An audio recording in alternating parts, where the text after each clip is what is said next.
এখানে বলা আছে nose NOSE nose equals to 265, hand equals to কত হবে? ঠিক আছে, নিশ্চয়ই নম্বরের কোনো একটা যোগাযোগ রয়েছে। দেখো নোজ রয়েছে এখানে, প্রত্যেকটার প্লেস ভ্যালু আমরা দেখিনি কত রয়েছে। প্রথমে এন এর প্লেস ভ্যালু কত?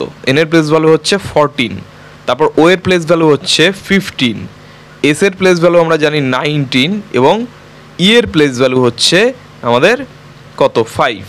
তাহলে প্রত্যেকটাকে প্লাস করলে আমাদের কিন্তু চলে আসছে 53। এবার 53কে 5 দিয়ে ইন্টু করলে আমাদের এটা চলে আসবে 265।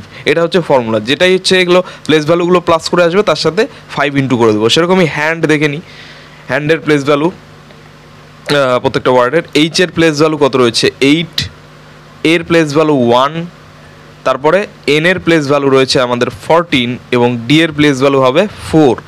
এগুলোকে যদি প্লাস করি, এগুলোকে প্লাস করলে আমাদের দাঁড়াচ্ছে 27। এবার 27কে 5 দিয়ে মাল্টিপ্লাই করে দেবো, অ্যান্সার বেরিয়ে যাবে, হয়ে যাচ্ছে আমাদের 135। একদম জলের মতো, একটু জাস্ট মাথা খাটালে কিন্তু তোমরা রিজনিংগুলো অলওয়েজ ইজিলি করতে পারবে।